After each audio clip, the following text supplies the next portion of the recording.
Good afternoon to all the panelists and to all the speakers in the forum and to all the respected doctor audience present here. I'm going to present a topic. It's an indication for penetrating keratoplasty in today's practice. I'm Dr. Debadutta. I'm from Bhubaneswar.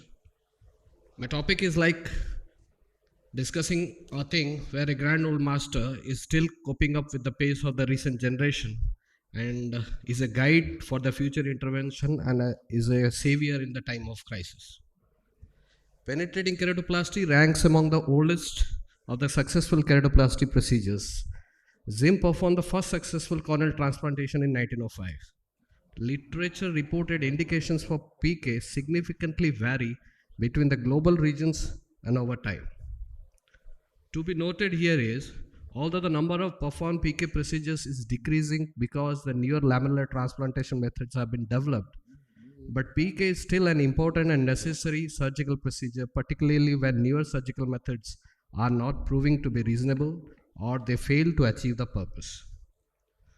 The classical concept of keratoplasty procedures, where the discussion was going on between penetrating keratoplasty and lamellar keratoplasty, is if the corneal opacity is involving the full stroma of the cornea and there's a poor endothelium, one would go for penetrating keratoplasty.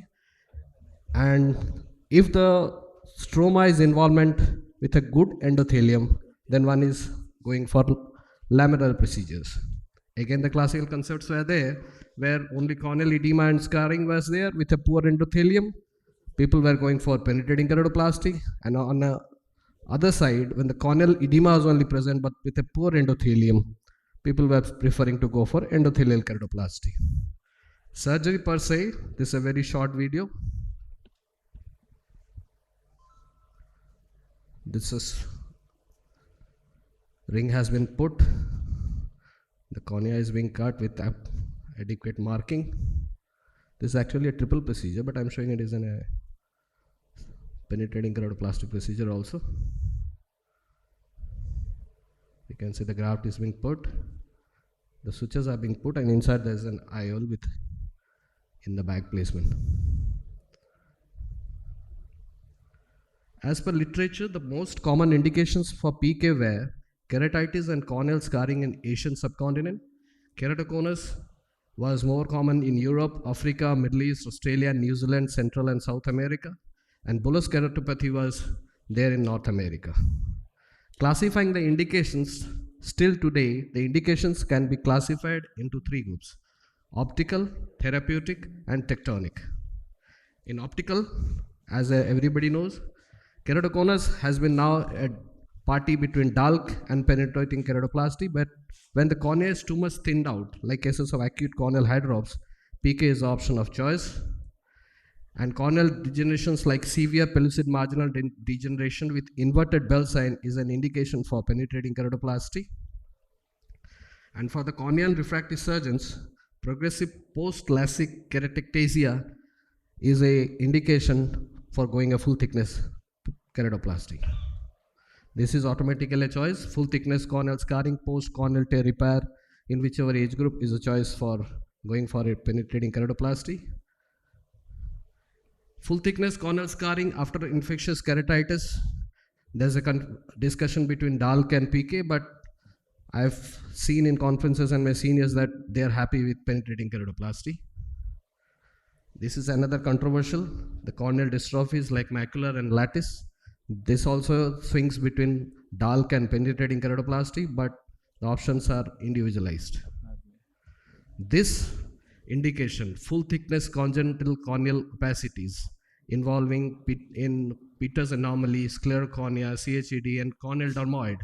This looks a topic of presentation, but it's a difficult procedure to attain success because the younger the children, the worse the survival prognosis of the graft, and the complication rates and graft failures are higher in younger age group. Therapeutic is full thickness, microbial keratitis, especially the recalcitrant ones, whether it's bacterial, fungal, or viral, and perforated corneal is anyhow the choice for going for a penetrating keratoplasty. Graft infection or interface infection of lamellar procedures is usually difficult to manage, especially if it's fungal, and may require therapeutic penetrating keratoplasty ultimately. tectonic, as the word sounds.